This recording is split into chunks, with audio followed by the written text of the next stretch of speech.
Hey, welcome back. This isn't the Awakening Report, but we have a really special show for you. We have six of us who are experts in our different fields in Bible prophecy, and we are kind of just sitting around chewing the fat on where we are or where we think we are prophetically. And I'll tell you what, it's really exciting. So we want to take your questions, so you can put your questions in the chat. You can throw them to us. Please throw us a bone. And that'll make it more interesting. Throw some big ones, okay? But it has to be about the end times. Now, a lot of you guys are wondering, are we in the end times? Yes, we are. Okay, now, how close are we? We have no idea. All right, so that's our full disclaimer. We do not know when Jesus is returning, but it does look like we're getting super close. And with all the things that are happening, we must be getting closer than we've ever been. And we're discussing the topic of the end times. We're talking about pre-trib, post-trib, mid-trib, no-trib. We're talking about how do the spring feasts and the fall feasts fit in this big picture? How does the observance of the biblical calendar affect how we see the end times? So this is a fun time to be here. We're glad that you could join us. We have with us in our panel, we have, let's see if I can pull up that screen again. It looks like I have some people that are trying to join that really shouldn't. So sorry, people that trying to join, you need to go to YouTube and watch it there. But I have Scott Harwell, I've got Gavin Finley, Joseph Dumond, Doug Krieger, and John Haller, all wonderful guys who are excited to take your questions and to be part for being here. Thank you. Yeah.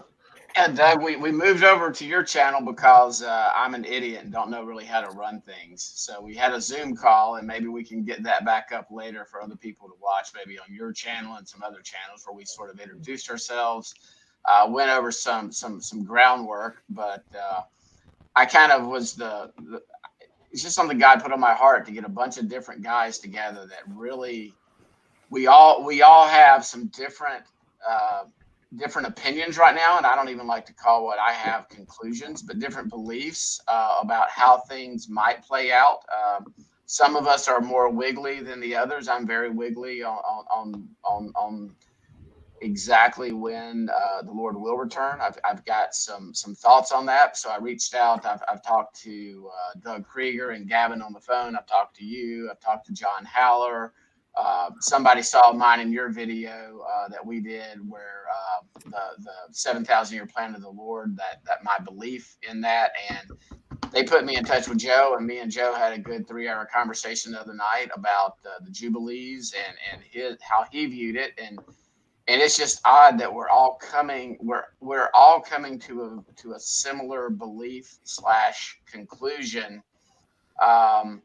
But nobody's really being completely dogmatic. We're not pulling a Harold Camping, sell everything, the Lord is returning in the year 2029. I don't think any of us are doing that. So that was sort of the catalyst, the genesis for setting this up with a bunch of brothers. I respect all y'all's opinions from what I've read and from talking to people.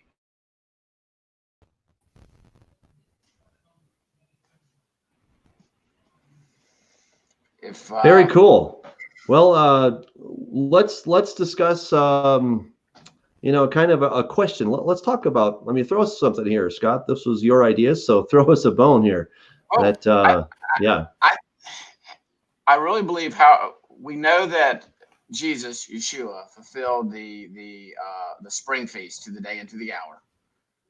We know that the Holy Spirit fell on what we call Feast of Weeks. I know Joe has a view on that, and I'd love to let him share it with everybody. And then obviously in how those appointed days are prophetic and how they do line up at the end of this age. And so that's why, again, I know Gavin's got some very good thoughts on this. Doug does. Everybody does. So that was sort of like, let's just get together and discuss it and talk about it, and probably even disagree on some specifics.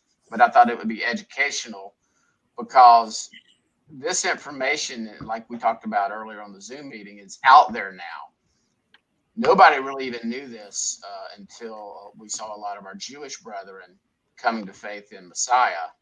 And as they understood these feasts and they understood these appointed days and how they were prophetic and how Jesus fulfilled them in his first coming and how they are shadows of things to come. So again, that was, whoever wants to chime in first, chime in.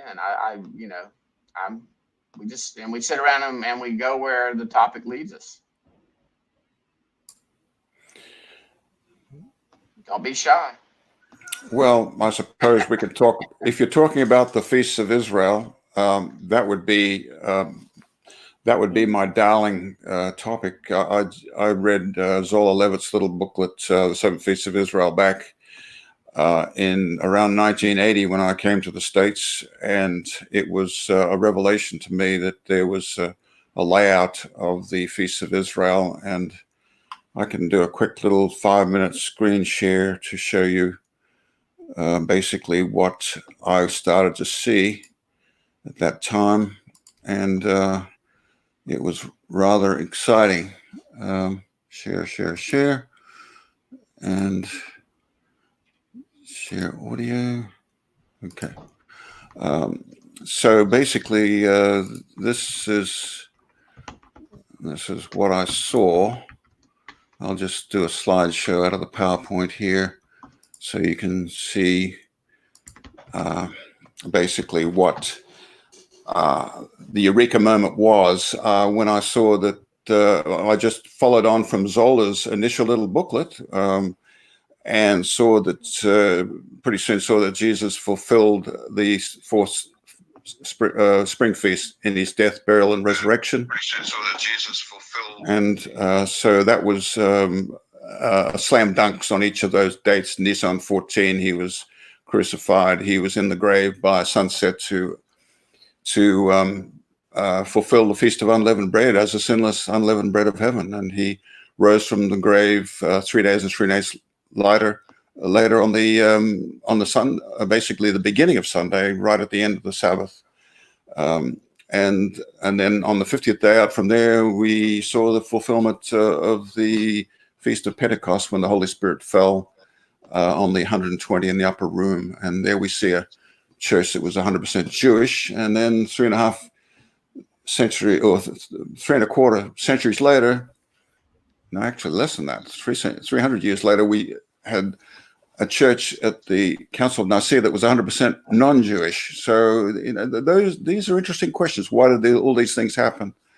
And then we come to the fall feasts over here on the right, and it seems pretty clear that Jesus is revealing himself in the first 3 feasts as the suffering servant, and in the 4 feasts as the conquering king. And so then we come to the understanding, what are these 3 fall feasts all about? And so that's what led to this speculation. Does it possibly mean that the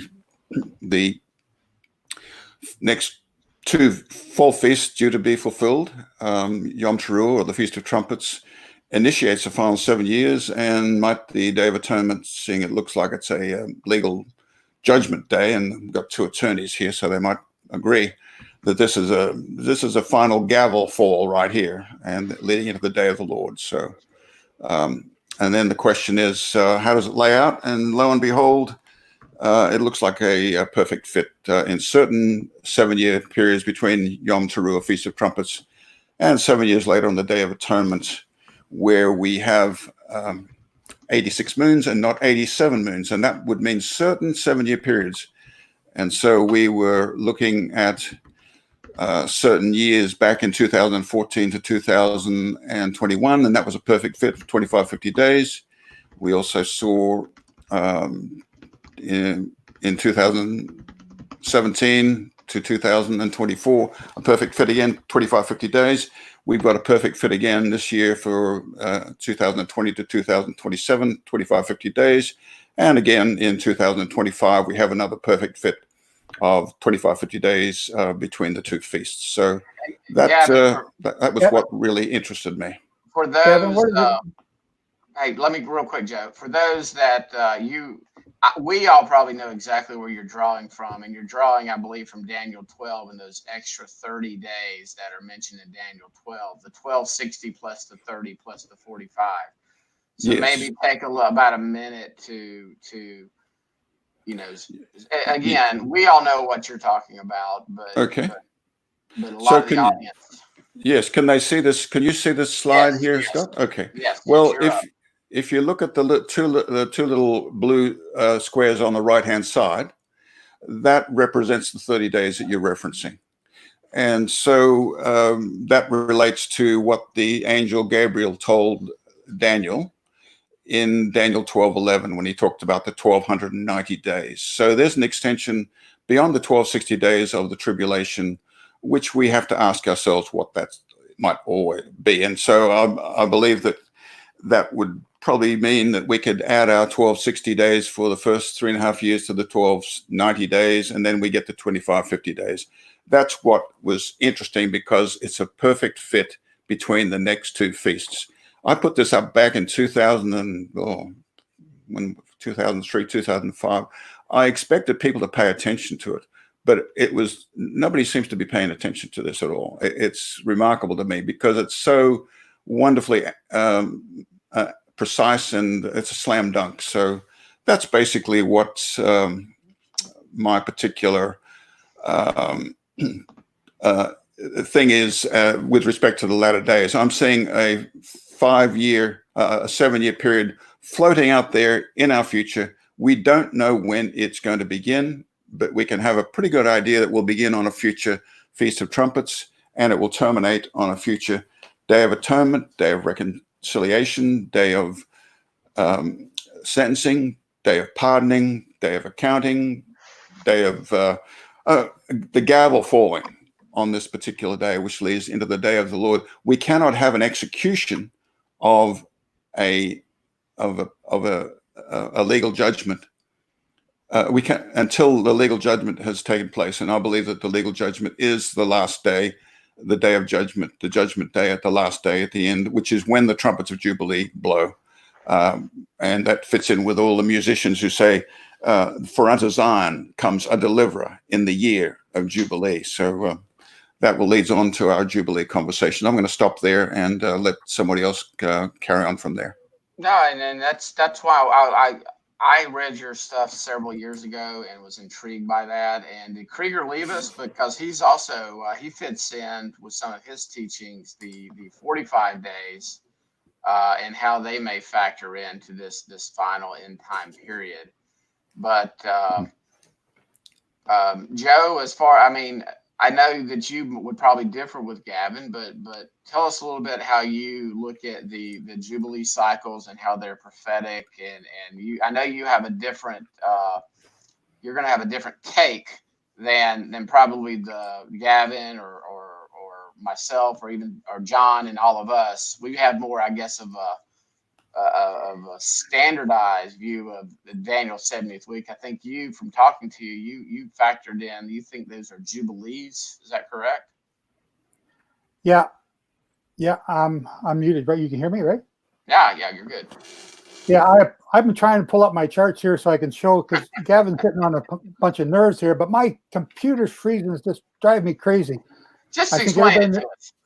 Yeah. So I believe in the Jubilee cycles, and I believe that you can prove them from the Bible, and that each Jubilee brings you to a certain point in time in history. I do not believe, as Gavin just mentioned, that the final Jubilee is when the Messiah is going to come back. That's the start of the 7th millennium, but he's touched on a number of things here, and let me see if my chart came up yet. No, it's not coming up. Oh, hang on. Just real slow.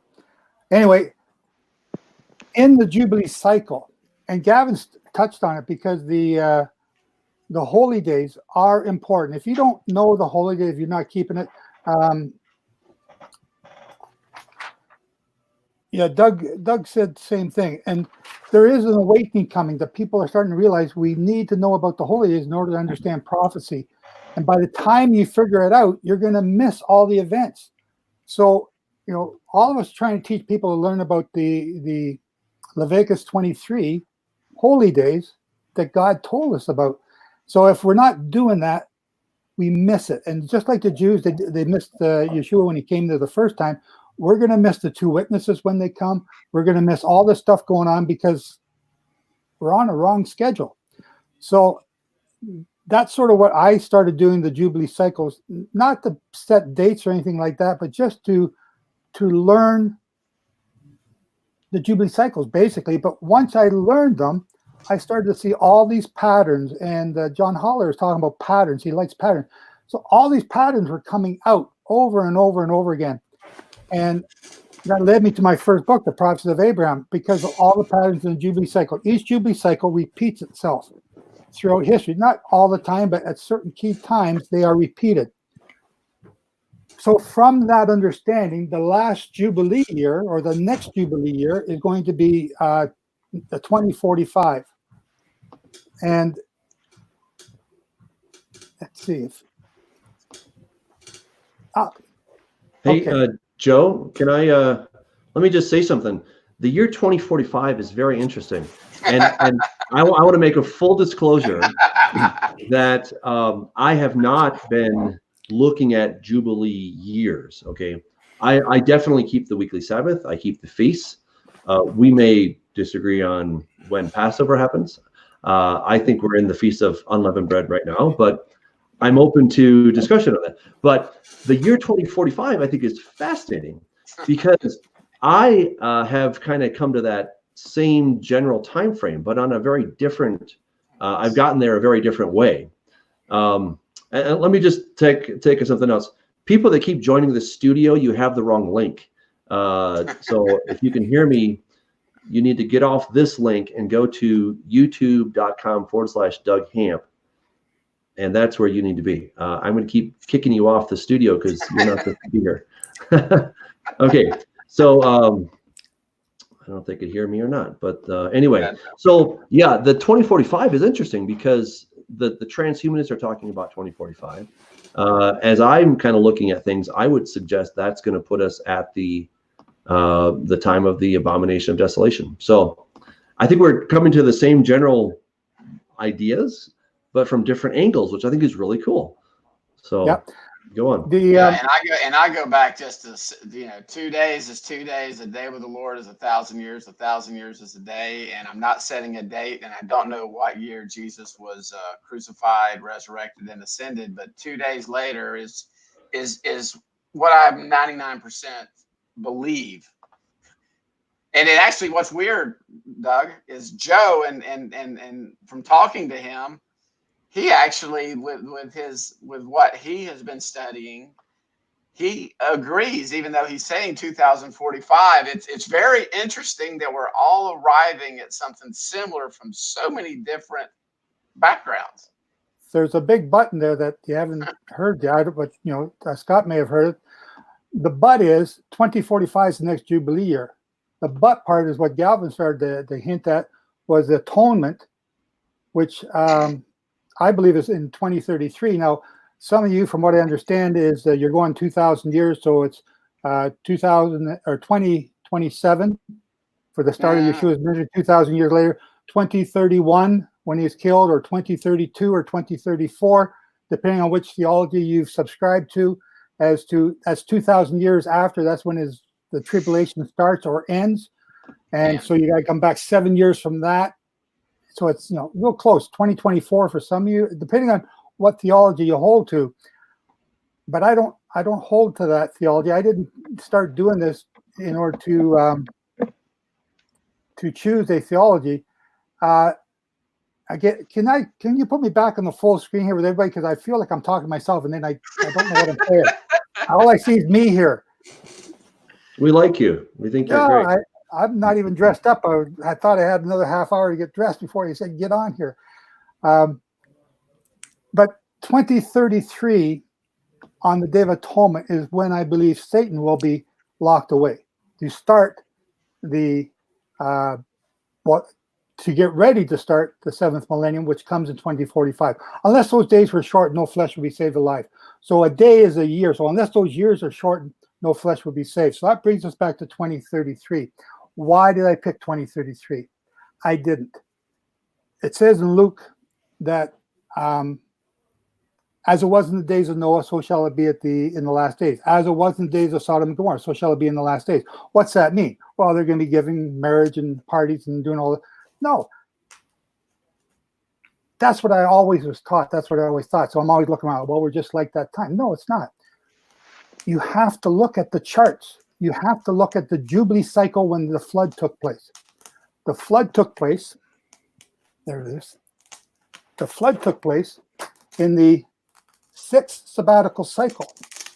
Now, I may be talking Greek for some. I know Doug knows Greek, but this is a different type of Greek when I'm doing the charts. And if I could only get them up here to share the screen.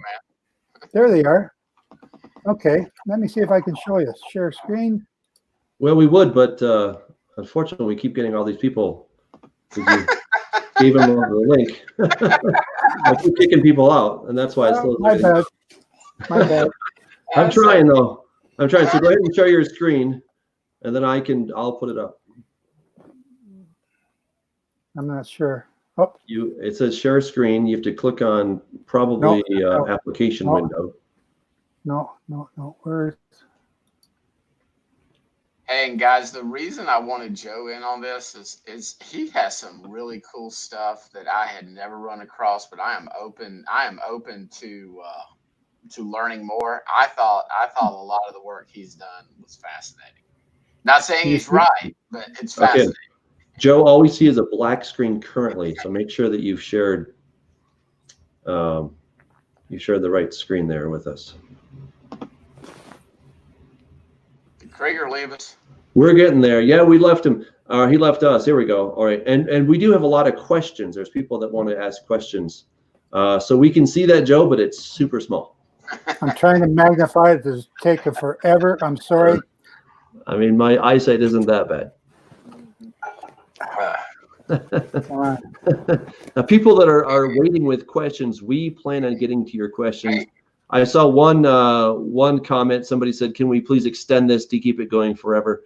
Well, not forever. I want to have some dinner later, but we can probably keep this going for a bit. So, okay. a lot of fun. So let's, yeah. And one person says it's too bad that Word isn't here, and man, I agree. He's a great guy. All right, go ahead, Joe. Well, I'm trying to get down to the flood of Noah, but okay. I click it 20 times now. 15 minutes. It's getting bigger and bigger. I can't even see now. Yeah, we can see it now. Yeah, but I can't scroll. It's not scrolling. Okay. Tell you what. Okay, I'm just going to leave that out. It's going to drive me crazy. I'm sorry. I understand. So what I'm showing you is that in the 6th sabbatical cycle, in the 4th day of that sabbatical cycle, is the flood of Noah in the year 1656. So I thought, okay, that's really interesting, but what does that mean? Well, then I went and looked at the, as I'm laying out this chronology and working on this, and again, I got to stop sharing the screen there because that's distracting and it's no good. The Sodom and Gomorrah, the year that Sodom and Gomorrah is destroyed, is also in the 6th sabbatical cycle and is on the 3rd day of, or the 3rd year of that cycle. And I thought, okay, that's kind of interesting. What does that mean? As it was in the days of Noah, so shall it be in the last days. So I compare it to our Jubilee cycle that we're in now, and the 3rd or 4th day of that cycle is 2033. And I thought, okay, what does that mean? I didn't know. So what I did was each of the fall holy days, which Gavin was talking about, are instead of being one, first day, 10th day, and 15th day, and then the 22nd day, let's make them years. 1 year, 10 years, 15 years, and 22 years. So when you do the teachings of each of the sabbatical, or about the Jubilee year, and you do the teaching about the holy days, there's certain holy days that have similar teachings to the Jubilee year.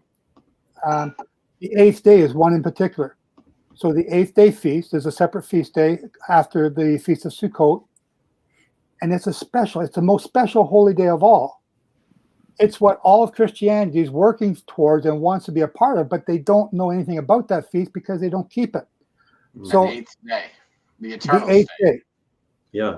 When we dwell with God. I mean, yeah, you're right. That's our goal, right? Is to dwell with God. That's tabernacles. No, it's not tabernacle. Tabernacle is the wedding supper.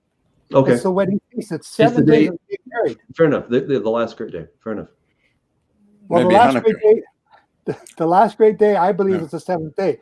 The 8th day is the consummation day of the wedding. That's when Jehovah or God came and dwelt with, or came into the temple when Solomon was doing his prayers. That's the day of dedication. That's what John 10:22 talked about. That Feast same of day. dedication. That's right. So this is an important day. Everything that God wants to do is that he wants to dwell with us here on this earth. That's what the whole holy days are all about. That's the whole plan of salvation, is so that God can dwell with us here on earth. But we have to clean up our acts so that he can do that. He's not going to dwell with sin. And right now, the sin or the ruler of this world is Satan, which represents sin. So he has to get rid of Satan before he can come and dwell with us. Mm-hmm. So, 6 plus 1 is 7. 6 plus 1 plus 1 is 8. And in the 8th millennium, or the 8th day, or the 8th day of the feast of Sukkot, that's when he's going to come and dwell with us. That's what that represents. So I put on the chart, and I'm sorry I can't display here, but the 8th day would be the Jubilee year. And we can do this again and get more. Guys, I am not a planner. I threw this together quick, but I just thought it would be good for us just to chat. So Joe, don't. It's okay if we don't have everything together. I mean, this is sort of an introduction to this. There are a lot of people. I'm getting texts and messages from friends of mine that they were frustrated they couldn't get in, but now they're actually seeing it on YouTube. And we're just here just to talk about some different beliefs, some different theories. But again, what's really cool, dude, is you're right there in that little window where I'm at. You're in Gavin's window. Doug Krieger left us, but you're in his little window. Doug Hamp just mentioned a date, and you're in his little window, and we're all coming at this. We're all coming at this from different directions. And what we need to do is we need to have a little conference where I can come bring my big banner and stand there in front of you and walk you through it all, because it's a 20-foot banner that we have made to do this. Well, and then you can see what we're talking about. John Haller and I are the lawyers in the room. He's been very quiet. I'm amazed at his restraint. But what are your thoughts about because I know you probably haven't gone down this path nowhere near as deep as Joe or as Gavin. But what are your thoughts? No, my own personal take, as I studied it when I looked at the 1,335 years of Daniel. I do think that the Day of Atonement is significant. I do think that that's associated with the second coming. And then I've just sort of, on my own, I just sort of found a 75-day period after that. So Day of Atonement on day of 1260.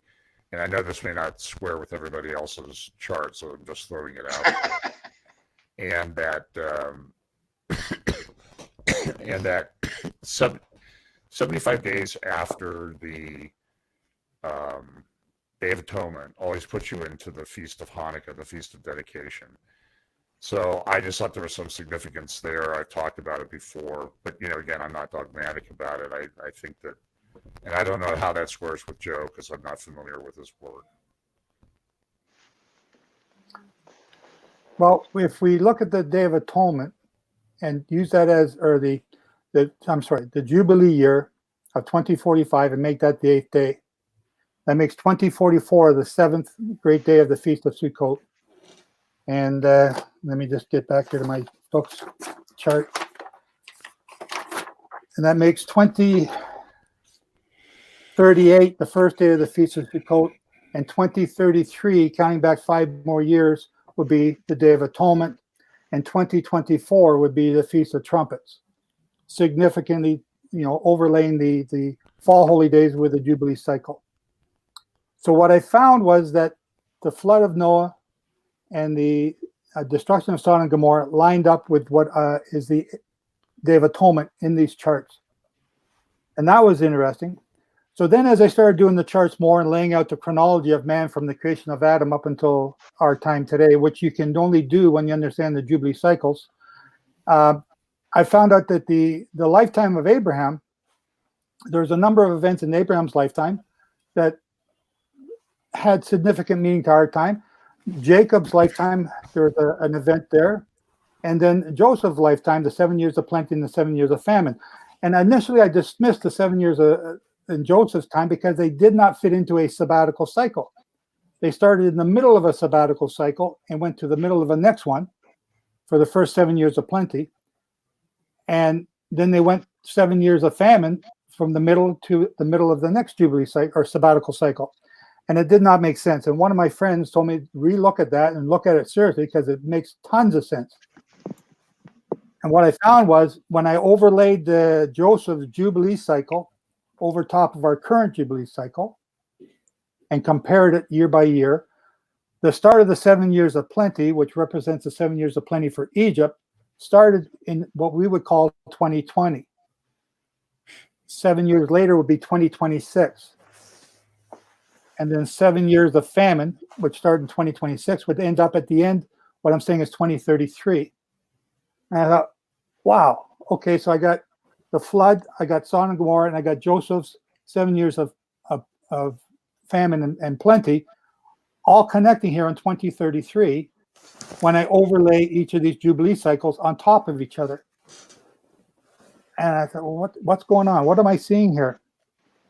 So I just began to look through this more, and then I came up and I understood that the Exodus, now this is where I get a lot of people get upset because the Exodus, it took place in 1379 BC, not 1250 and not 1450. Yeah, but so okay, so the thing is, there's a million opinions out there, and you can see a lot of them in here in the chat side. We've got what, 5 or 6 opinions. I don't care about other people's opinions, and I don't care about mine. I want to prove it. How can I prove it? And how can I give you the same information so that you or anyone else can prove this? By doing the Jubilee cycles. And when you start with that chronology, with the creation of Adam as year 1, and come down, Genesis 6:3, 120 periods or years it says, but the actual word is Shana, means cycles of time, 120 cycles of time. So most people take that, and this is where a lot of Christianity gets hung up. And Scott, this is one of your things, is 120 times 50 give you 6,000 years. I just go with Revelation 20. It says 1,000. I'm going to go with 6 times. Yeah. But again, how do you prove it? Well, I prove it by 6 times. He said, hey, Joe, I have a question for you. So the word Shana is a very typical word for year. How do you support that Shana should not be taken as a year, one revolution of the earth around the sun, but instead take it as a Jubilee cycle? Okay, so how many people throughout history lived to be 120 years? Well, quite a few, actually. Genesis quite a bit. Moses made it. Okay, so if you take it over to 6,000 years, what is the average lifetime of a man? Well, certainly Psalm 90 says 70 or 80. Yeah, 100 seems to be kind of that's the more typical, but we do have a lot of people that made it to and you're getting old age. into my Psalm 90 simpleton approach, which is, he didn't say yesterday is like 980 years. He said yesterday is like 1,000 years. In 2 Peter, a day with the Lord is not like 980 years. Let's hold off on that argument or discussion for another minute. It's a discussion. Yeah, I know. But the 100 or 120 Shana is a cycle of time. The proper definition of a cycle of time. So we've just applied years to it because it made sense to the interpreters of that time. Let's step back and say, let's look at it as 120 Jubilee cycles. Does that also fit that narrative? I don't see the average lifetime of people being 120 years. Even if you average all the people before the flood with all the people after, which is impossible to figure out, how do you prove this to be true? So again, let's go with that hypothesis. So this is what people do, and I'm not the only one doing it because all Christianity says 120 times 50, you get 6,000 years, which is where Scott's at. How do you know that it's? We have a question in the comments here. Let's see if I can get back to this. This is. Let's see if you guys can. Let's see. Can you see this is Blake? I feel you have a good handle on the 7th sabbatical year, but how did you come up with the absolute on the 50th Jubilee? Great question. Great question.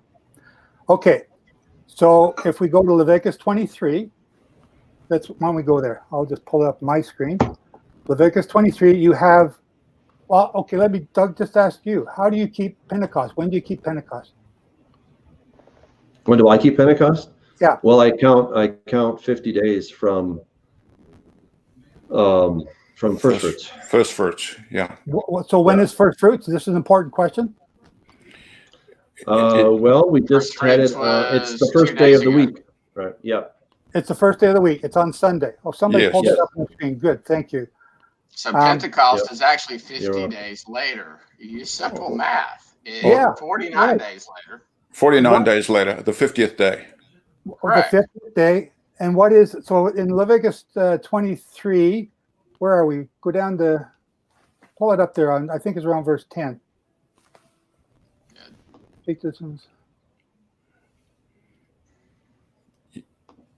You end up with Pentecost Sunday. You're going to count seven Sabbaths, correct?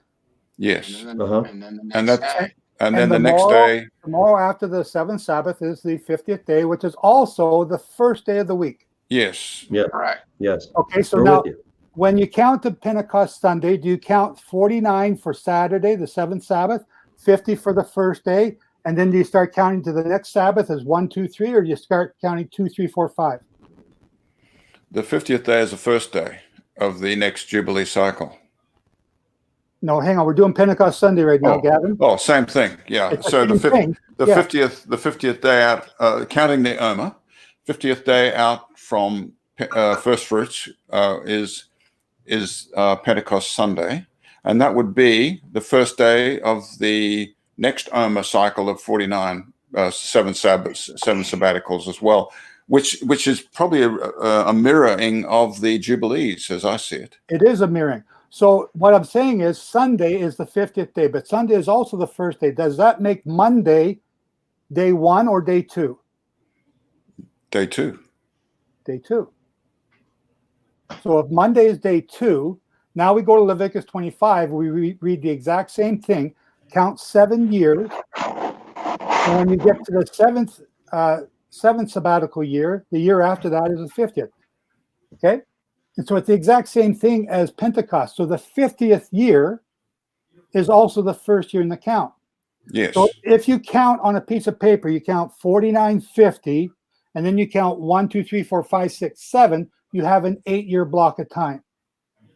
And there's nowhere in history that there's an 8-year block of time or an 8-year block of a week. It's always counting by 7, 7, 7, Yes. 7, 7, Yes. nonstop for the sabbatical cycles and for the weekly Sabbath. It's consistent throughout history. So when you get to the 50th day is the first day. When you get to the 50th year, it's also the first year. Does that answer that question? I think we're on the same exact page, Joe. I'm just saying. Yeah, I agree. Again, we're all aligning there. I'm just. We're fine tuning. Doug had left because he had a good little comment about where the 120 might fit in. Hang on, we'll get to that. You got a missing 120 years in God's 6,000, 7,000 year plan. It's not missing. It's not missing.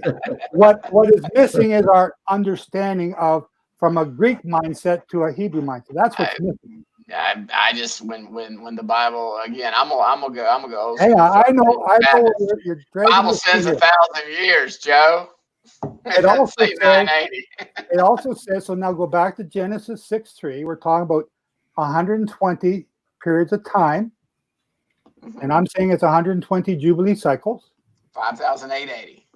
5,880. So you're multiplying 120 times 49. Now Christianity automatically does the 120 times 50. 120 times 49 is 5,880 years. So in my book, remembering the sabbatical year of 2016, however you can see that. Shameless plug. Yeah, shameless plug. I'm going to plug it because I want people to understand. I want people to know this, and I want people, if they can prove this wrong, let me know. But in 15 years, nobody's been able to prove this wrong. So this is important to know. If we got 5,880 years as a time when God says in Genesis 6:3, I'm not going to fight with you forever. I'm going to deal with you for 120 Jubilee cycles. And then after that, we're going to start doing things my way. Okay. Hey Joe, do you have any other sources? Like, are there any Jewish sources that suggest that 120 could be the Jubilee cycles? Oh, good question. Not off the top of my head. Okay. What I found was this subject of the Jubilee cycles is rarely discussed. I found that Rambam talked about it briefly, and he, in the 12th century, he also agreed with what I'm saying at the same time that I'm saying, which was, we did that one live on the air of a radio show, and that one blew me out of the water because I was thinking he might say it differently. But he admitted that they were at fault and that what I'm saying is correct. Here's what's kind of cool. Again, I'm gonna go back to Simpleton. My dad actually, he started his own little self-publishing company, and guess what he called it, guys? He called it Jubilee Publications. He saw this pattern that Joe is talking about, where we're actually 99.99999% in agreement. But he saw this pattern. He saw God had this plan, and from his book, before he even read what prophecy scholars, or he saw this just from being a brand new baby Christian, reading Genesis, Exodus, Leviticus, and he didn't fully understand. But again, we look back now and we see that Genesis, Exodus, Leviticus, Numbers, Deuteronomy, Joshua, that those are historical facts. They did happen, but they're also prophetic parables.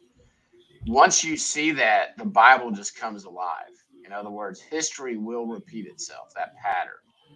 So yeah. So what I found was when I first started doing this, I had 12 sabbatical years and 1 Jubilee year to work with. And just having 1 Jubilee year does not help you in understanding where we are in God's chronology. But it tells you with that one scripture. This is 2 Kings 19:29. 2 Kings 19:29. And it says, this is when Isaiah is talking to Hezekiah. Hezekiah thinks he's about to die or get killed by the Babylonians. The Assyrians. And God said to him, this year you shall eat what grows of itself. Next year you shall eat what grows of the same. And in the 3rd year you shall plant and sow and harvest. Well, God just gave you a sabbatical and a Jubilee year back to back. And not only that, there are only 2 dates. When we look at the history of the Israelite kings, we don't know when they existed except for 2 dates, 2 years in that history that lined up with a known chronology, which was the Assyrian chronology, which tied into the Babylonian chronology, which tied into Ptolemy's chronology, which ties into our time today. Otherwise, we would never know when the Israelite kings lived because we have no other way of connecting them to a known chronology. One of those years was 853 BC at the Battle of Karkar, and the other one was 701 BC with the Battle of Sennacherib comes against Hezekiah. That year was 701 BC. So that's the year, the 49th year. The next year, 700 BC, is the year of the Jubilee year. And from those 2 years, counting by 7, you can hit every Jubilee year or every sabbatical year throughout history. And from 700 BC, counting by 49, going forward and backward, you will hit every Jubilee year throughout history. So as an experiment, I had 12 that I knew about from the Bible, and I counted by 7, and every one of them lined up. So from that starting point, though, Joe. So from that starting point, well, again, we talked about this the other day, and you've been dominating, and I'm going to interject here. Here's where I think the starting point, we are using generally accepted secular dates. So 701B is as if they're set in stone. What if 701 BC was 706 BC? What if 701 BC was 704 BC?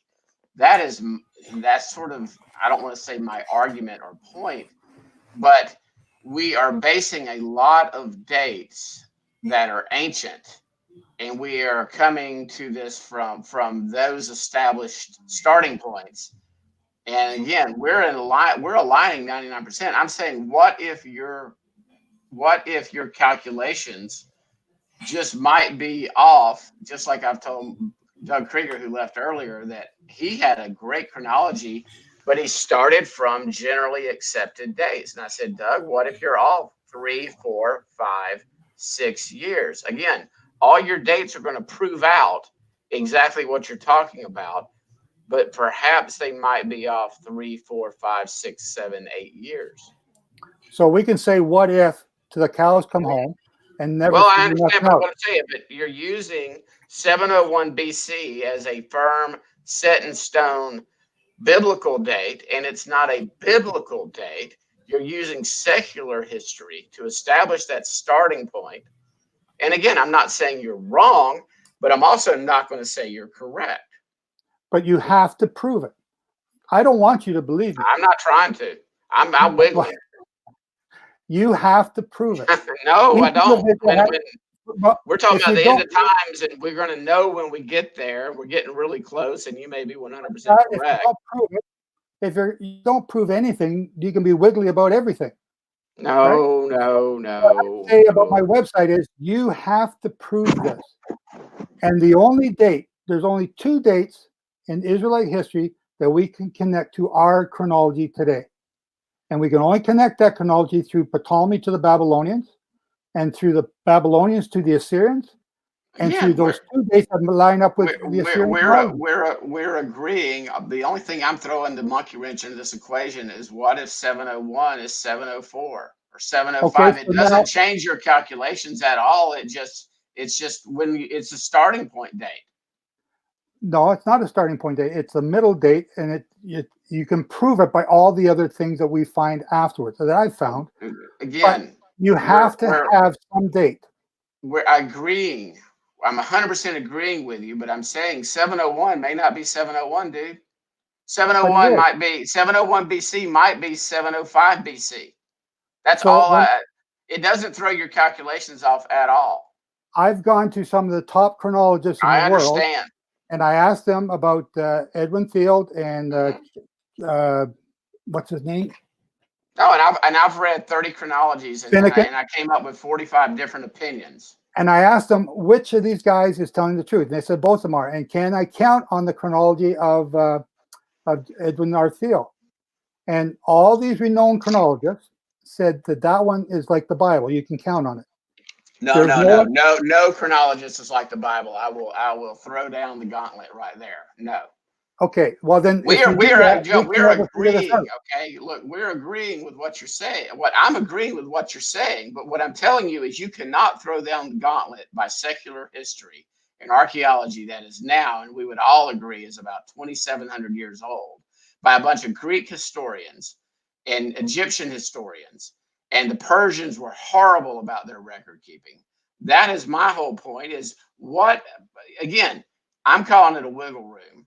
I'm saying that what you're teaching, I'm actually amening you. Okay. What I'm saying is, what if your calculations are just off by 2, 3, 4, 5, or 6 years when we're talking about ancient history? If I'm off, if these historians are off, then why are we even bother talking about this? We'll never know. Well, again, we're talking about God's word and the end of the age, and we know that will happen. And we're sitting here just having a discussion. So how? And again, the lawyer in me is coming out right now. I'm not being mean to you, but I'm pressing back a little bit because you are using general secular dates to establish your timeline. And I'm saying, what if your timeline is right, but those generally accepted secular dates might be off by only 2, 3, 4, 5 years? I'm in your window. I wish Krieger hadn't left, because again, he did a great calculation on this. But guess what? His starting point, I think, was off by anywhere between 2 to 8 years, and I believe yours might be off. by 2 to 8 years. So don't give up your ministry if things don't happen next month. Go back maybe to just the drawing board. And again, here's when we haven't touched on this. I want to shift. Here's when we will we should know for certain, and we're not there yet. When the sacrifices get restarted in the future. Right now, I'm in the look, I'm looking, I'm watching, I'm the watchman on the wall. You know, I'm the weird dude that's been saying this for 40 years since I was a little kid. Sacrifices have not started. Okay. If and when Judah rebuilds their temple or their tabernacle and they restart their sacrifices, I am then going to 99.99995%. And then we will certainly know that we're in that last 3.5 years. There are so many examples in the Bible of this 3.5 year period, this 1,260 days, these 42 months.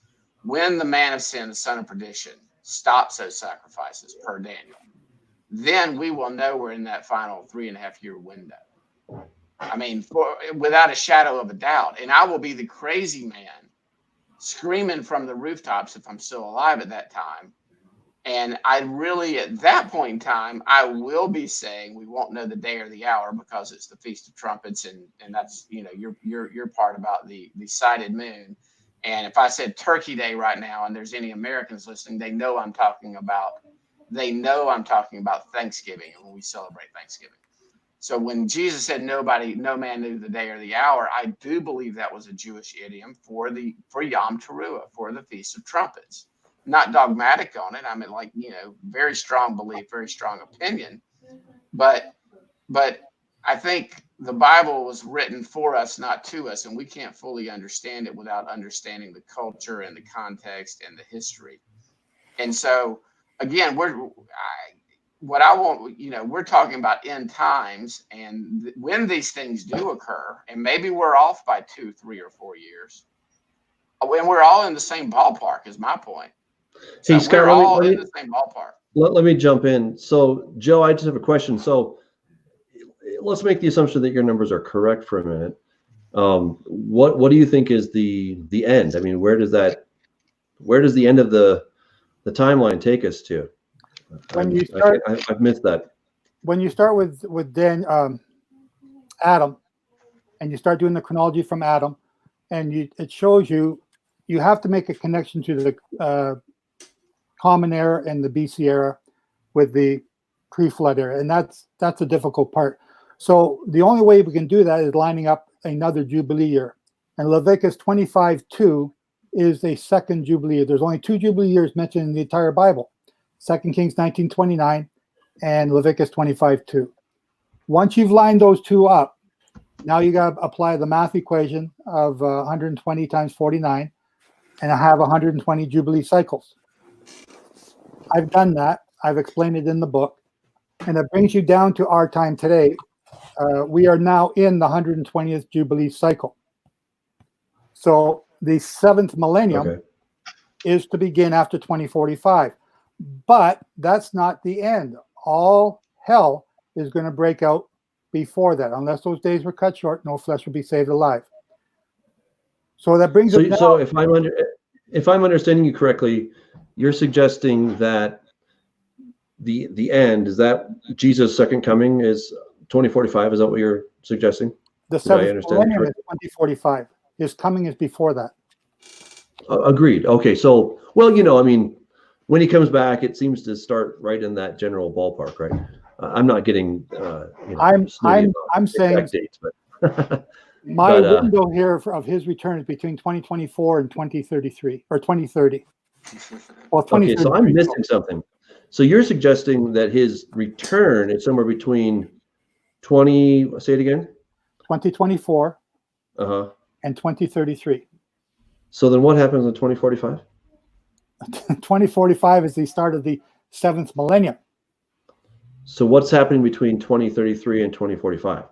That's 12 years. Yes, unless those days were cut short, no flesh would be saved alive. I don't know. The cleanup, the restoration, I'm really confused. That's where you lose that, Joe. That's where you lose me too, dude. I'm totally lost. So you've got 12 So you think Jesus comes back at the latest by 2033, and then the seventh millennium gets started by 2040, and not before 2045? Who's the Bible say is going to rule during the seventh millennium? King David. Okay. So King David is the Messiah that is going to rule during that time. It won't be Jesus? Well, it'll be Jesus over top of King David, but Okay. that's a whole other story that you guys, I don't think, are ready to hear today.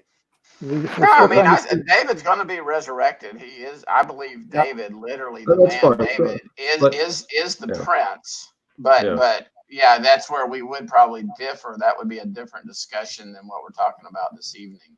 I mean, I agree. I think David has a role. I'm with you there.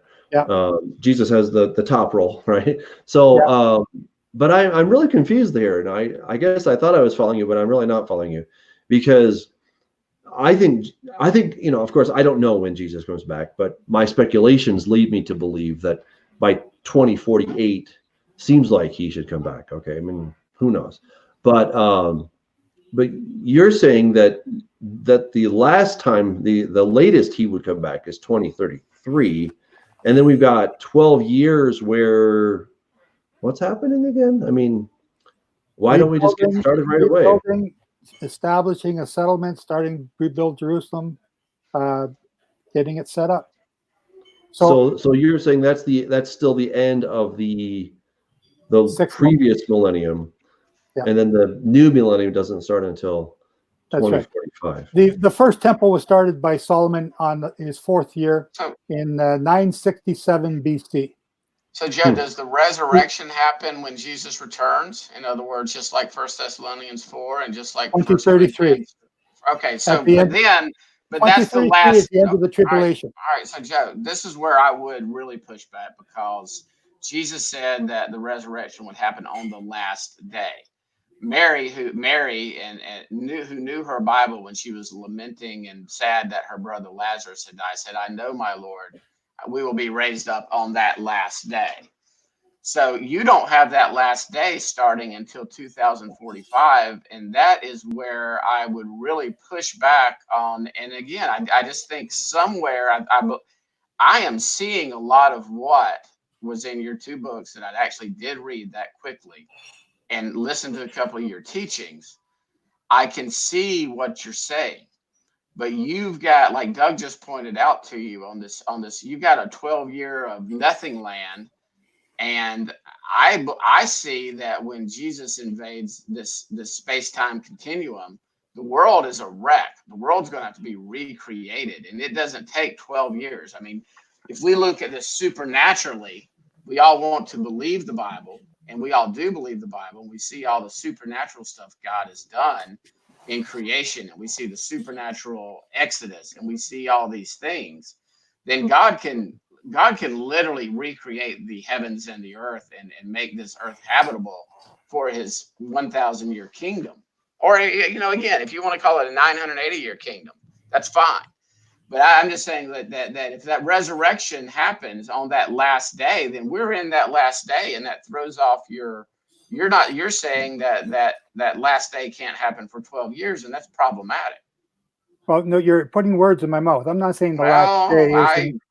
Well, let me explain. You just said the last day doesn't start till 2045, but Jesus. I didn't say that. I said the seventh millennium starts in 2045. The last day that you're talking about is 2033, when the end of the tribulation takes place in 2033, when Satan's locked away. The saints are raised up at Shavuot, not the Feast of Trumpets. David's brought back at that time. 3.5 years before 2033 brings you to 2030, when the two witnesses are killed. 3.5 years before that brings you to 2026, when they start to do their work. But then that starts 2,300 days in Daniel 8. Before that, it brings you back to 2020, when the saints are going to be trampled. Daniel 9 is not talking about the restoration of the temple. It's talking about the restoration and the destruction of the saints. The word that's put in there for temple is supposed to be translated as saints. Because you're talking about in the Hebrew and the Greek? Well, Daniel knows how to call a temple the Mikra, but he didn't say Mikra Mikra Mikra, the Holy of Holies. He just called it the Holy Ones. The Holy Ones are the saints. Doug, what's your take on that? I know zero Hebrew. Mikra means saints. You're the Hebrew scholar, not me. I mean, that's news to me. I don't know. I mean, I always try to go with the common definition. I think it's a much better idea. You've trying to get rid of some of these comments. I don't know how they got in, but hey, in any event, we should take some questions. We should definitely take some questions. That's what's cool. What's cool about this big picture view, though, Doug, on that issue is we talk about there being a literal temple, and we all believe there will be a literal temple, literal sacrifices started. But I've enjoyed some of your teachings where you see it both in a both and approach. You see it as a literal and as a spiritual poisoning of the temple, meaning our bodies. I think if we would more on these issues take more of a both and approach rather than shutting down either or, it broadens our understanding of the Bible. Let me take a question. This is from Blake. This is kind of directed toward you, Joe. Things are running slowly. I think it must be Netflix hour. The internet is running slowly. So he says, I fully understand the counting, but where are you getting the year in the scriptures? So in regards to the 701 year, as I was explaining, I think that's before, kind of the big, 701 is a undisputed year in chronology as to when Sennacherib came against Hezekiah. Mm-hmm. And that year is the 49th year of 2 Kings 1929. So you start your sevens counting from that 701 BC, and you'll hit every Jubilee year throughout history that we know about, every single one. What do you mean that we hit every Jubilee year? Like, does something monumental happen on that year? Like, are there fireworks or something? How do you know that that is what happened Jubilee in year? 1996? What is special about that year that we would know that that's the Jubilee year? Well, nothing. But in the year that the Jews were brought back to Israel in 1947, that happened to be a Jubilee year. And they've been brought back for years before then. They just weren't recognized as a state until 48. And then you had the temple. They were recognized as a state in 1947 by the United Nations. That is a Jubilee year. So the next Jubilee year is going to be 2045. Is that what you're saying? That's correct. So where are you getting the 2033 as your terminus for? Again, I compared each Jubilee cycle one with the other. Yeah. So I compared the Jubilee cycle when the flood took place with our current Jubilee cycle. I compared the Jubilee cycle when Sodom and Gomorrah is destroyed with our current Jubilee cycle. And you must do the chronology in order to know when this stuff is. That's a whole other project. And when you do that, they line up with 2033, as it was in the days of Noah, as it was in the days of Sodom and Gomorrah. Well, so it's in the last days. How do you know that Sodom and Gomorrah was 2033? I mean, that's already a disputed date. There's Sodom people and Gomorrah is destroyed the year before Isaac was born. Right? But we don't know that date with absolute certainty. I mean, there's lots of wide-ranging dates on those things. Anywhere from 2050 to 1900 something. Here's what I've always believed. God muddied the waters. He gave us like year for year up until Terah. And then all of a sudden he decides to muddy the waters a little. Hang on, Scott. Hang on. Gavin, come on. Come on, set us right, Gavin. Gavin, come on. It's men that muddy the waters. God has never muddied any water at any stage. Here's my point. He did not say, and Terah was 27 years old when Abraham was born. He didn't say it. You can figure it out. All you have to do is know your math and prove things one side to the other. You can check. It was Terah 130 or 70. Heard about though. It's the math that I'm concerned about. It. You could have a little error like metric or standard, and you could miss Mars altogether. Right? That actually happened. So the math, I think, can be very, very effective, but it can also be riddled with errors, right? Garbage in, garbage out. Right. So if you make one wrong calculation, then your whole thing could come falling down. That's, I think, the big danger when we start applying math to the Bible. I'm not saying we can't, but I think there's an inherent danger. And of course, your math, it looks different than other people's math. That's part of the challenge. And even if I've understood, even if I've understood correctly, there's even discussions about when Passover is supposed to happen. So, some of these things are debated by pretty smart people. Yep. I'm with you as far as 2045. I'm not really on board with 2033. That seems kind of like an ad hoc number. 2045, I think, is very significant. But so we've been talking here for a couple hours, 3 hours, 2 hours, and my explanation of all this is a 40-hour teaching, and I'm trying to get little snippets in here between other people talking. I'll tell you what. And mine is 6 plus 1 equals 7. I'm sorry, Doug. Let's take questions from people. We've got a lot of people. My computer is now running very slowly. I really think it's the internet. Usually my computer is pretty fast. But let's see if we can get some questions. This is from Ed. So Ed from Texas. Hey, Ed. He says, what is the significance, it's coming up here, of 5880? Yeah. So what we did was in Genesis 6:3, I'm saying it's 120 cycles of time, not 120 years. So 120 times 49, which is a Jubilee cycle. So 120 times 49 is 5,880 years. So that's what the allotted time that God has given man to get his act together. And that expires, according to what I've been able to determine, in 2045. 5,880 is equivalent to the year that we call 2045 today. Okay. All right. There's one person, Wild Barley, suggesting that you're maybe confusing Gregorian years with biblical years. What would you say to that? Well, you have to use both. So what I've done, can you see? Here's my charts. Yeah. On the one side, I do everything with Gregorian years. On the other side, I do everything with the 5,880 years, counting from Adam. And then I just have to compare them one to the other. So this year in yellow, 5856 right here is equivalent to this year in yellow over here, which is 2020. So this is just a mirror of one side to the other. You cannot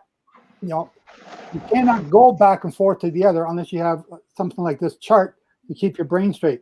But hey, I've got a question for you, Jeff, but Gavin brought up early, which, so where do you, with this, do you just throw out the 1290? Where does you view that as, in other words, in Daniel 12, where it talks about the 1260 plus the 30 for the 1290 and the 45? So in other words, Gavin has worked this out to where saying, look, I am not saying it's 2025. I'm not saying it's 2032. I'm not saying it's 2045. He's just saying that it's got to fall within this window of time. And I'm not saying Gavin's right, but it's a very, very interesting what he worked out probably before any of us even started studying these feasts and these appointed days. He mentioned that in the YouTube side and I couldn't get into. I wanted to comment on that. He's correct about the number of moons, and I've only just finished redoing my study on that here this morning. I've been working on it the last past week real hard. So the 1,260, the 1,290, the 1,200 or 3,035. The 1,290 and the 1,335 include a leap year in there, an Adar bet. Oh, that's what he's saying. That's what he's saying. But they overlap each other. A leap month. It's a leap month, leap year. They overlap each other. And at the same time, the 3.5 years of the two witnesses, or the 1,260 days, it does not include a leap year. So here, Gavin, here's something for you to think about.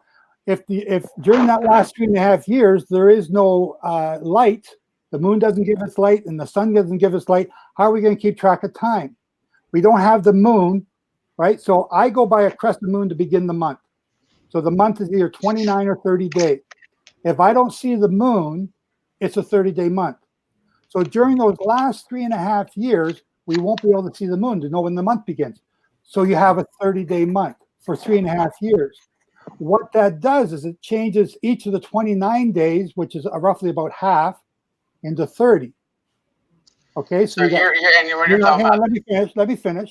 I got a question though. I know, but let me finish. You're talking about the 3.5 years. Are you talking about the Great Tribulation period? Are you talking about the 3.5 years that the two witnesses testify? Or you mix them all together? You just got frozen. I don't know anything you just said. Let me finish my statement first. Okay. So with the 12 months, half of them are 29, half of them are 30. By adding an extra day each year, that gives you 6, 12, 18, right? Extra days. That's almost like adding an extra month during that 1,260 days for the last 3.5 years. And I want you to think about it, because that, when I figured that out, I realized that it made my numbers fit much better. Okay, Scott, go ahead, try again. No, you just answered. So the 1260 you're talking about would be what we are referring to as as I'm just going to call it the megathalipsis or Great Tribulation that Jesus speaks of. Mm-hmm. Would be at that midpoint that you say it doesn't actually happen because from Daniel 9, because you have said that what me and Gavin and Doug and all of us others that is not actually going to take place. There's not going to be literal stop to literal sacrifices. No, hang on. Yeah, I think you're misunderstanding me. The 3.5 year tribulation does take place. The sacrifice was about to be done on Passover this year, but they didn't get permission from the government. They almost got permission, so the government is thinking about it. That could take place this fall or Passover. I mean, at the Shavuot or at the trumpet. So you do believe there's going to be literal sacrifices restart? Yeah. Okay. Well, again, that's what I'm trying to figure out, because again, we're going back to Daniel 9, and we're looking at Daniel's 70th week as being future. And you're saying that that's not really a final 7-year period. Look, I mean, that's what I heard you in your teaching saying, that those are not actual 7 years. And so that's where I'm pushing back right now, because Revelation talks about a period where the two witnesses testify for 1,260 days, 42 months, 3.5 years. Talks about a period of time in Revelation where the beast is giving authority over the saints for 1,260 days, 42 months, 3.5 years, which matches up perfectly to Daniel. I think it's Daniel 12, where it talks about the little horn being giving authority over the holy ones for that 3.5 year period. And so maybe we're on the same page, but again, I've just heard from your teachings in your books that you're saying that that Daniel's 70th week, the way Gavin has looked at it and the way Doug is looking at it and the way I'm looking at it, that we're just wrong. That there's not really a final 7-year period. Maybe I'm confused. Okay. The way that Christianity understands this. No. Let me finish. The way that Christianity understands the 7-year period is all lumped into one 7-year block of time at the very end.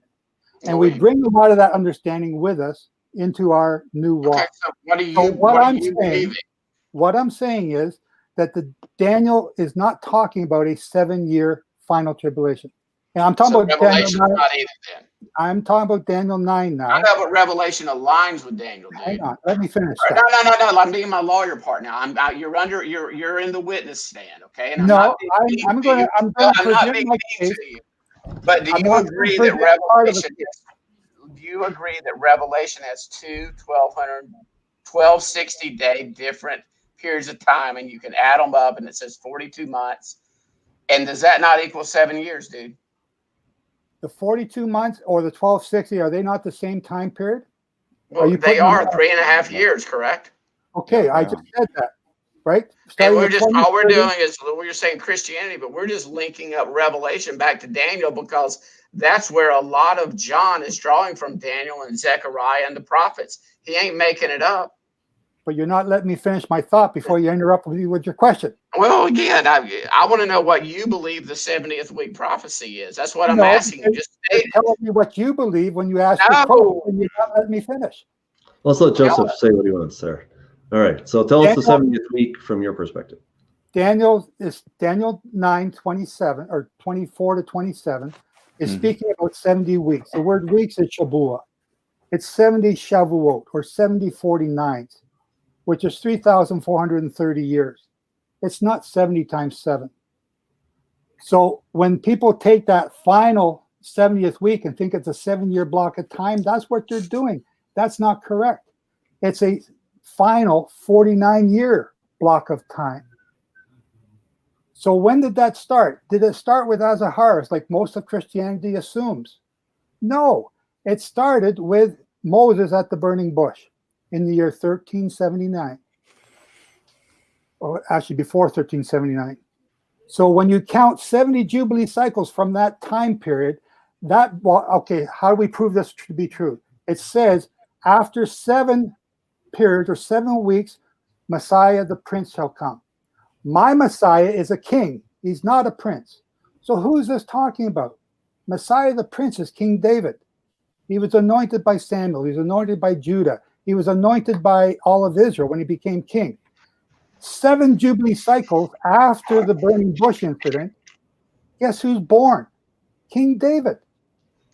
Okay, well, that's interesting. Now, if we count 62 weeks after that, or 62 Shabuah or 62 49s, that brings you to the year 1996. Most of Christianity switches those around, but 62 and 7 or just 69. They don't separate them like it says in Daniel 9. So 1996 is the 69th Jubilee year from the burning bush. It's also the start of the final Jubilee cycle, the 120th one. So the Jubilee cycle we're in right now is both the 120th Jubilee and the 70th Jubilee that Daniel 9 is talking about. And then it says in Daniel 9 that in the midst of the week, which is what you're talking about, the anointing, the temple shall be destroyed. Those are the saints. The saints shall be destroyed. Go back and look at Daniel 8. Go back and look at all the prophecies about the end times. It's the saints that are going to be destroyed. And it starts in the midst of the week. It starts in the year 2020. That's the middle of this Jubilee cycle. And from there, from 2020, you begin your count. You begin your count of 2,300 mornings and evenings of Daniel 8. You begin your count after that of the 3.5 years of the 2 witnesses. And then after that, you begin your 3.5 years for the Great Tribulation. But in between, there is a block of time, the 1335 days, which ends at Shavuot in 2033. And you have to go back and calculate that back, and that brings you back to, I forgot the date, sometime in the 7th month around the Day of Atonement or trumpets, I forget. But from that time to Shavuot is the 1335 days. That's your clue as to when that extra month is to be added in there so that you can keep the holy days at the right time. You still got to keep the holy days at the proper time during this time period. So that's the Daniel 9 Christian thinking is an error. People believe it's about Yeshua. I disagree strongly. It was never about Yeshua. If that was to prove Yeshua was the Messiah, why did not one of the apostles or Yeshua himself say that this prophecy in Daniel 9 is about me? See, look, here, prove it. Simon Bar Kokhba is the first one to use that to prove that, not Simon Bar Kokhba, Rabbi Akiva is the first one to use to prove that Simon Bar Kokhba was the Messiah. After that, the church fathers started using that to develop this idea that it's about Jesus or Yeshua. And Julius Africanus was the first one to figure it out. And that's the current theology that we have today with the gap theory. It's, that 2,000-year gap theory that they have in there. So I say it's not about Yeshua. It's about the 70 years of the 70 Jubilee cycles that Israel was a nation. Israel became a nation when they crossed the Red Sea. Hey, Gavin. From that, sorry, Joe. Go ahead. Okay, I really wanted Gavin to chime in and give us his perspective on the 70th week. I appreciate you sharing, and I think it's a unique perspective. It's certainly not the typical one, but we're all going to find out one day who's right. Maybe all of us or none of us, But Gavin, what are your thoughts? Mine are pretty typical. I received the information when I first came into Bible prophecy when I was a kid about a future 70th week, and it wasn't until later on that I looked into the work of Sir Robert Anderson and read his book, The Coming Prince, and he laid out a pretty good understanding that there's a nice chronology between the Nisan of Nehemiah, which we have pretty good evidence was 445 BC, and it ran through 69, whereas 7 plus 62 or 69 sevens of years. And it was Sir Robert Anderson who discovered from his Bible studies in Revelation chapter 12 that 1260 days equals time times and a half a time, more cryptically 3.5 years. So he did the math and he said 3.5 into 1260 is 360. So that was his first Rosetta Stone, as it were, for biblical time for the biblical year. And then he went to Genesis 7 and 8, where we go from the 17th day of the second month to the 17th day of the seventh month, and that's given to us as 150 days. And you do the math there for the 5 months, and it's 30 days. So he's looking at a perfect, beautiful circle of 360 days laid out in beauty and truth according to the geometry of a holy God. So that was what allowed him to crack the case of the 70 weeks prophecy, which Sir Isaac Newton had failed to achieve a couple 150 years before. And Sir Isaac Newton had spent half his lifetime trying to understand the 70 weeks prophecy, but it wasn't until an evangelical came along who loved the Lord that he was given the key to unlock the whole thing out of Revelation chapter 12. And so he took the 360-day year and he plugged it in and came to the 173,880 days, ran it through from Nehemiah Nisan 1 using the Hebrew calendar from the Astronomer Royal in Greenwich. And he came through to Nisan 10 in 32 AD, which turned out to be Palm Sabbath instead of Palm Sunday. But it was a very nice approximation. And there's not much wiggle room there because you've got to connect two Nisan moons, which turn out to be 476 years plus 25 days apart, which means you've got to come into a terminus with a year that sees an extra month of 8 and that year is 32 AD, and the 2 years before and after fail the exam, and they weren't fit. So that's what led to the understanding of the. I'll just give you. I'm going to take 3 minutes to quickly show you this.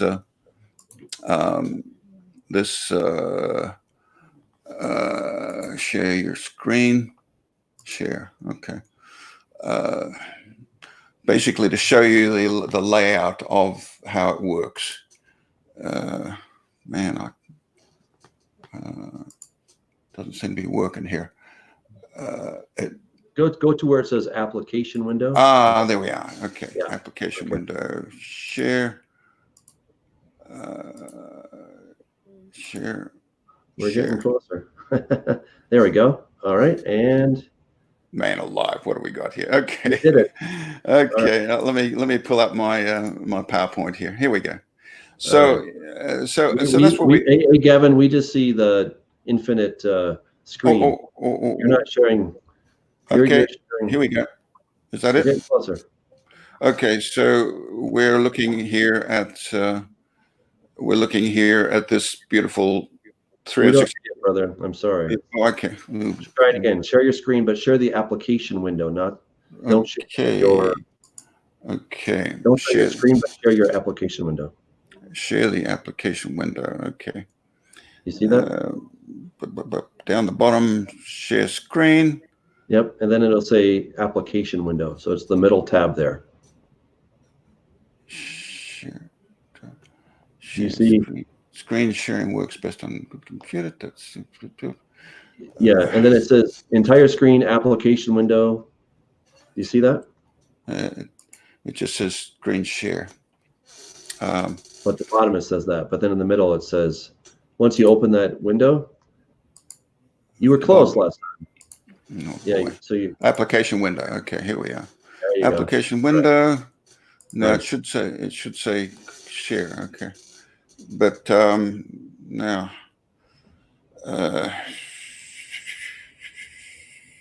We're close. Okay, I may have to just ad lib it from this point on, because I just can't seem to share the screen. This is a comment from Fegi Longi, who says that Daniel 9:24 is a prophecy on multiple layers. Both Scott and Joseph are correct, but God does that in Scripture. Sometimes one Scripture has a dual or double prophecy. So, and Doug, that's what I was going to say. I am not necessarily disagreeing with Joe, and I'm not disagreeing with Gavin. I think they both may be correct, and there is this dual overlay, even sometimes triple or quadruple overlay. So what Joe has been teaching, I'm not even saying that he's necessarily incorrect or wrong. And what Gavin is teaching, what if both and are correct? I think we're trying to wrap our heads around Joe's math, and I think it's quite new to us. And I'm not sure that I'm convinced yet, but I'm still open to discussing it. And that's the thing is when you said 2045, I'm like, well, that's a date that I see on my horizon. I'm not so sure about 2033, but hey, I don't know everything. I'm still learning lots every day. So I think it's pretty cool. So Gavin, go on. You were going to. I was going to try. Yeah. It says share screen. I hit the share screen, and there's then an application window. There's a tab in that. There's a tab in the middle of that pop-up that says application window. Yeah, I've done that. Okay. Well, and it's there we go. I found it. Okay, we got you. Okay. And then we got that. Okay, now in order to get that, we've got to go and let me just. Here we go. Okay, can you see it now? Nope, we sure can't. No, but just tell us the highlights. That's okay. Just explain it, Gavin. Okay. Well, basically, we are looking. Screen sharing window. Okay, basically we are looking at the 70 weeks prophecy, which and the key to that is Daniel 9:24. 70 weeks are determined. So God is saying 70 weeks are cut out of time for God's dealings with His covenant people. Now, there's no record of the either house of Israel, either the lost 10 tribes or the house of Judah, keeping the Jubilees. And we know that they got into deep trouble for their not keeping the sabbaticals, and that's why they went into captivity for 70 years, right? So if God considers that the sabbaticals are important, then He also must consider that the Jubilees are important. So the question is, have the Jubilees being miscarried? Are they lost in Israel? And so I appreciate Joe's search for the Jubilees, and I think it's very, very important that we look at that issue of the Jubilees and search for them. I do believe that they can be found inside the 70 weeks prophecy, because 70 times 7 equals 490 years. So there we've got 10 Jubilee cycles of 449 years. And then what's more, we've got 5 or 6 connections there. First of all, why on earth did the angel tell Daniel 7 and then 62? Why didn't he just say 69? And then the reason he said sevens to start off with is because he wanted to give us a clue that he wanted us to look at the 70 weeks as Jubilee Cycles. So that's the first connection. The second connection is that if that is the case, then the first 49 years of the 70 weeks would be the first of 10. So you go 10 49-year Jubilee cycles, and you've got your 490 years or your 70 weeks. The next connection, which is connection number 3 or 4, is that if the 70 weeks are being counted out as Jubilees, then it means that it must end, the 10 49-year cycles must end precisely on the Jubilee year. And it would end on the last day of the age, and it would end on a day of atonement in which the trumpets of Jubilee are blown. And that would be the epic future Jubilee of Messiah, which the hymn writers and songwriters all sing about. For unto Zion comes a deliverer in the year of Jubilee, or an old song I heard many, many years ago, maybe 40 years ago. Jubilee, Jubilee, we're going to the happy Jubilee. In other words, the Jubilee is a happy day in which the captives are set free. And we know that there's going to be a captivity of the covenant people of God, according to Revelation chapter 12. The Jubilee is a happy day in which everything is reset. The economies that caused all this terrible debt because of usury will all be over and done with. Messiah is going to establish his new cycles of 50 years in which everything resets after 50 years. So we won't get this terrible buildup of debt that we've had. And so we've got in the 70 weeks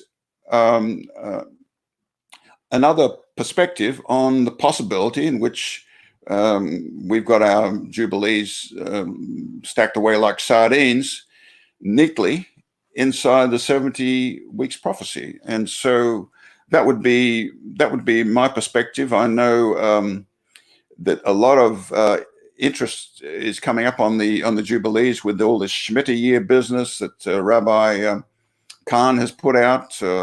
It's intriguing to look at, to 1917, and then 50 years later, 1967, and then 50 years later, 2007 or 2008. So he's got wiggle room there of a year or so for the economic downturn. And then people were speculating about 2014 blood moons. So there's lots of speculation about the Jubilees, but is it possible, and I just put this out for people to consider, is it possible that God has wrapped up the Jubilees inside the 70 weeks prophecy because it's a perfect fit?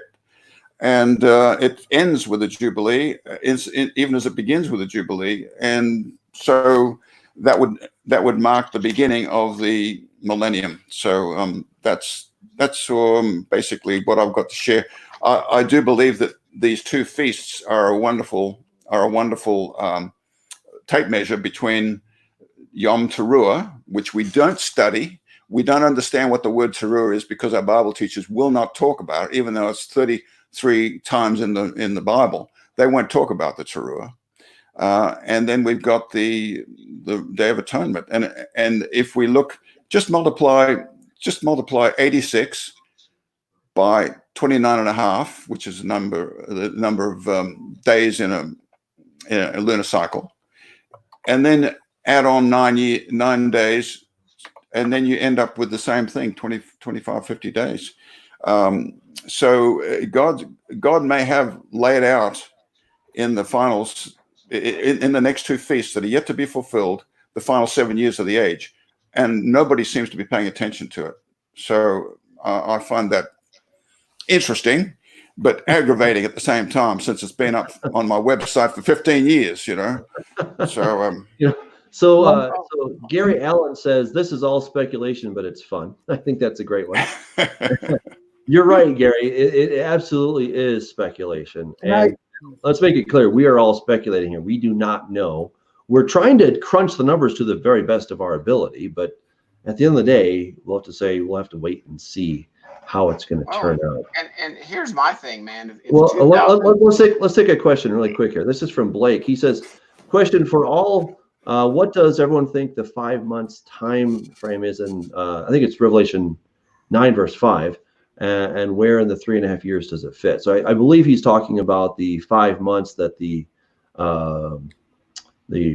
locust kind of creatures, I think they're manticores, but that people will be seeking death and it will escape them. Any thoughts on that? It'll be late. I would say, yeah, that's within this final 3.5 year period we're discussing. What do you think, Joe? I was trying to look up the scriptures so I can see exactly what it says, but I'm frozen again. Yeah. I will share my screen here. Yeah, you're still frozen. I'm frozen? Everybody's frozen. It's on my screen. That's great. Like you said, I think everybody's on the internet tonight. Yeah, I think so too. So this is Revelation 9, maybe verse 5. Yeah, it's pretty slow. Okay, so they were not given authority to kill them, but to torment them for 5 months. The torment was like the torment of a scorpion when it strikes a man. Okay, So, I believe that's part of the 3.5, or the 1,260 days of the tribulation. Yeah. Okay. I agree. Yeah. Hey, we found Why 5 months? We can all agree on Why that. 5 months? What's? Yeah, I mean, I think we're all kind of agreeing it's probably in the latter half. Yeah. But why 5 months? Any thoughts on that? I don't understand it. I don't have any thoughts, and I don't like to talk unless I've at least studied it. Okay, fair enough. I don't know, but I'm thinking about it. It's a good question. 5 months. Yeah. It's 150 days. It's interesting. There's a parallel there with Noah, and Well, if you go from the second Passover to the Feast of Trumpets, that's 5 months. Right? I don't know. So, I wanted to comment about what Gavin was saying about the blood moons. One of the other projects I did once I had the Jubilee years established, the current blood moon teaching is based on the Hebrew calendar, which always had the blood moons coming after each of the events that they were talking about. When I applied the blood moons according to the crescent moon calendar and the barley being Aviv, I could take that all the way back to the death of Adam, and before each of the significant events in the Bible, there were 2 and 3 blood moons, or 2 blood moons on the Passover and Sukkot for 2 to 3 years before each significant event. All the patriarchs had blood moons.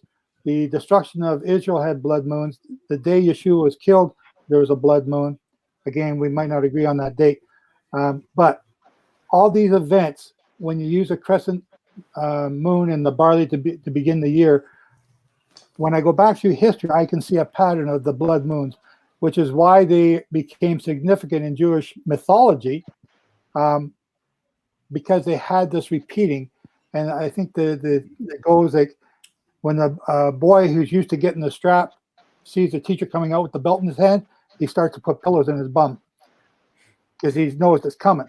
So if you see the blood moons coming all the time, and then after that, certain bad things happen, you start to get concerned. So we had blood moons in 2014 and 2015, but on the barley calendar, we had blood moons again at Passover and Sukkot, which would be 30 days before the Hebrew calendar, for 2016 as well. So that's, I think, is highly significant. This year we had Passover in March. We kept it 30 days ahead of everyone else. On the very day that we kept Passover, who declared a pandemic, which I thought was significant because Passover is being closed in during a pandemic back of the Exodus. So, what does it mean? We're speculating. We don't know for sure. We're watching. Certainly, Joe, I think we could say that they were harbingers of things to come, weren't they? I think we can all agree on that. Now, I got a little bit irritated with Mark Biltz when he called them blood moons. I think he should have just called them, feast day lunar eclipses. That would have been of a possible significance, harbingers of things to come. That would have been fine, but he called them blood moons, and that obfuscated the real blood moon and the sun turning to darkness and the cosmic signs of the last 30 days of this age, which Jesus said was after the tribulation, and the prophet Joel said was before the day of the Lord. So we got that sandwich in there. I got a slide which unfortunately I can't show you. But hey, Gavin, I got a question for you. This is from Jack Knight. Jack asks, is Gavin saying that Yehoshua HaMashiach will return on the Jubilee year 2045? So a little clarification. Basically, I'm saying is that there is a 7-year period between Yom Teruah and Yom Kippur, which is out there, floating in our future. We don't know where it is, but it's a nice, precise 7-year feast to feast time period. And there are certain 7-year feast to feast time periods that fit, and the others don't fit. Now we looked at 2014 with the blood moons, and we said, oh, 2014 to 2021, perfect fit. Wow, we better watch that. We watched it, nothing happens. Okay. 2017, same story. We watched that carefully because 2017 to 2024 was another perfect fit of 25, 50 days. We said, wow. And then all this stuff about the cosmic signs of the Virgin and all that. People were very, very interested. That part, right? It was people were lighting up all the internet over that one. And now the next one happens to be this year. 2020 to 2027 is a perfect 25, 50 day time period for the future, possible candidate for the future 70th week. We're not saying any more than that. There is another one coming further down the line, 2025 to 2032. So we're getting into Joe's time period, and also Scott's wriggle room, the attorney's wriggle room.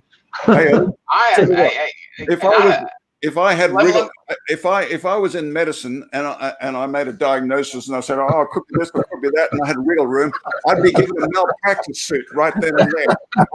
Here's what I want to stress. If my little simpleton theory, my little simpleton belief that a day with the Lord is 1,000 years, 1,000 years is just as a day, and the 6 days of creation being typological, and the Sabbath day of rest, and no scholar puts the death, crucifixion, resurrection, ascension of Jesus, Yeshua, our Messiah, any later than 2034. If these things have not happened on or before 2028 in the fall, then I'm just 100% wrong. I'm on record right now. It was a theory. It was a belief. And I'm not setting dates. But when we see these final things start to happen at the end of the age, then that was sort of the purpose of this talk, is so we could say what we know will happen, and when again we should scream from the ramparts and be that watchman on the wall as we are approaching what I believe is the end of the age. But we all may be wrong. I mean, right now everybody that's talked about this has batting zero. Okay, so that's why I'm very cautious in what I believe and would never teach, that thus saith the Lord, Jesus is coming back exactly 2 days or 2,000 years after the year that he died and resurrected. But I do believe, like in Hosea chapter 5, he said he would return to his place and in 2 days, and he would raise us up on that third day.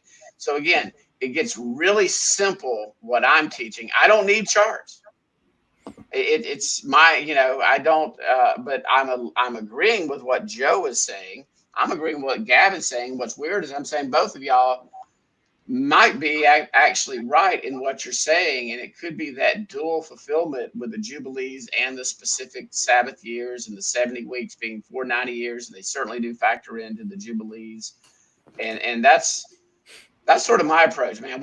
Here's one thing: we might all be 100% wrong, and our great grandchildren might be talking about this, but I don't think so.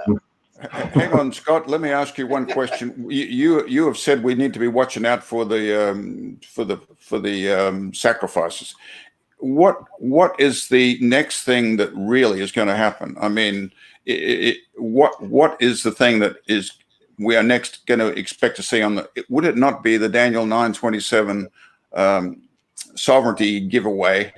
The covenant with many, which we know now is not just the royal Jewish house of Judah. It embraces all the lost tribes and the whole of the covenant people of God, the Commonwealth. The covenant with that's death, a big deal, isn't it? From Isaiah, whatever that is, I think that initiates in this final 7-year period. Yeah, it does, doesn't it? That is. Joe has a. Yeah, please. Joe, you've talked a lot. Man. Go ahead, Joe. It's hard to get a word. You got to rush in and say it as quickly as possible before you get cut off. I've just to be clear, I've never said "Thus says the Lord" on anything that I teach. It's all based on what I understand, and I'm sharing what I understand, and that's why I'm so passionate about it. That's why I'm so excited about it. I believe it to be true. The covenant made with many.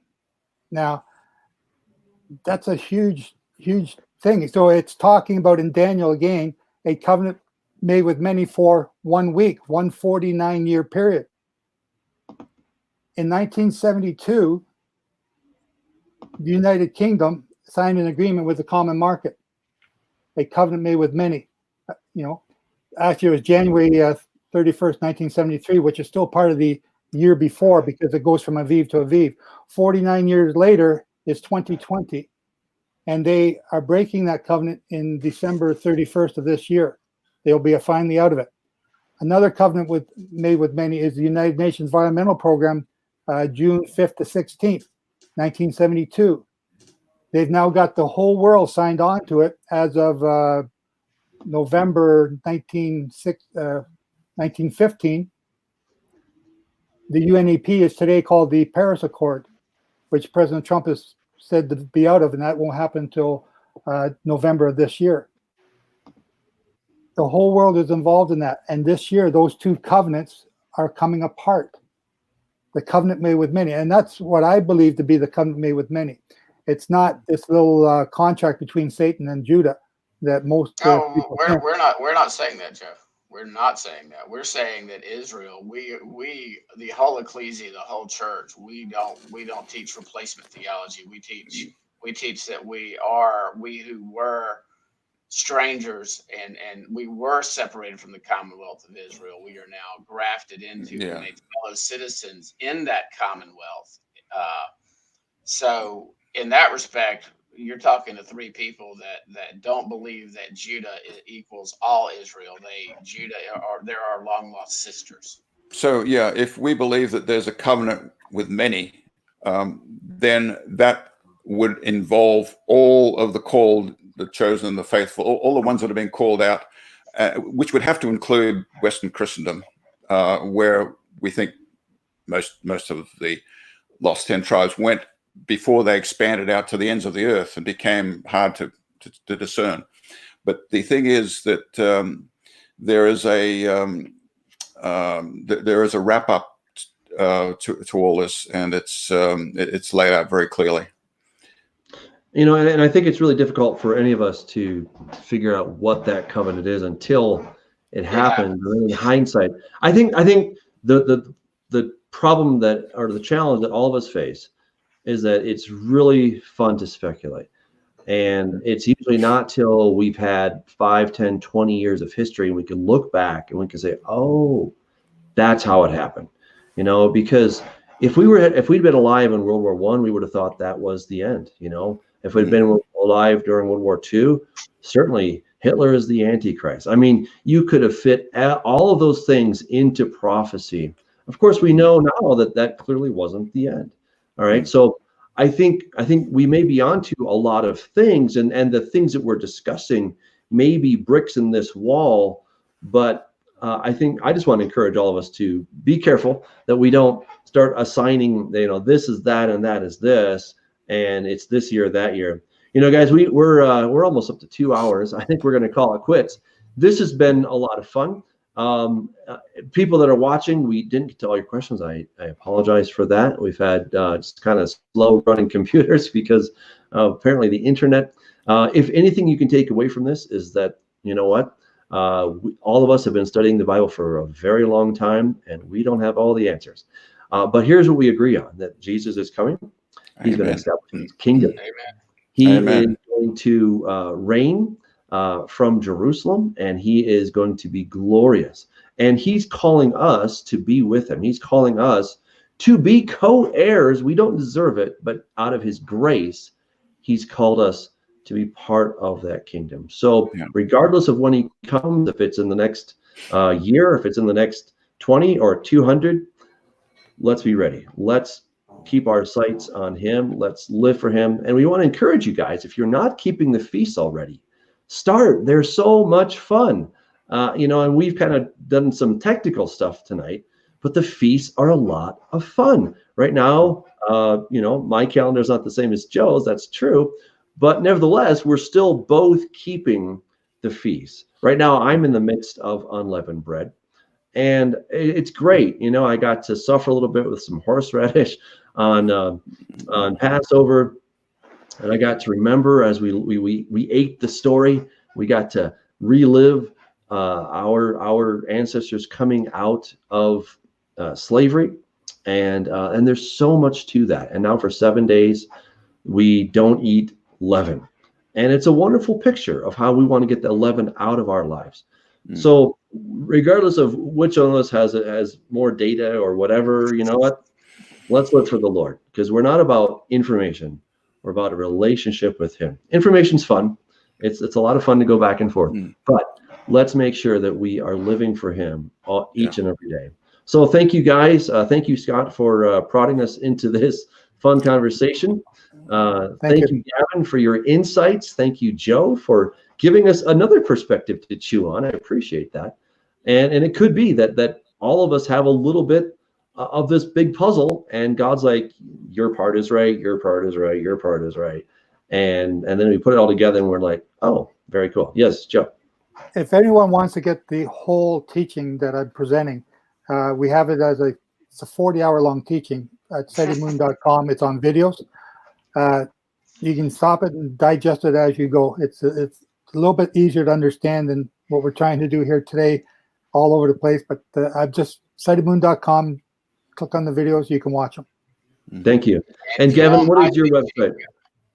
My website is endtimepilgrim.org, and this particular conversation we've had today relates to the 7 Feasts of Israel. So if you just do endtimepilgrim.org/7 feasts or endtimepilgrim.org/fallfeast.htm, you'll get most of what we've talked about tonight. I also have a YouTube channel, just Gavin Finley, and you'll get it there.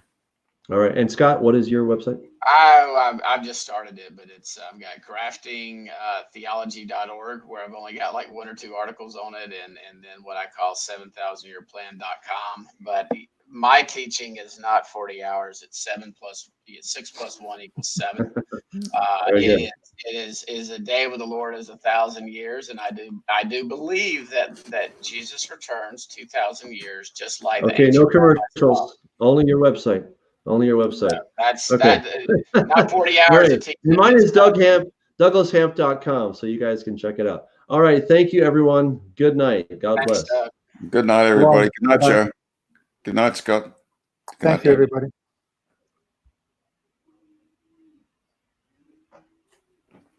I'm trying to end this. There we go.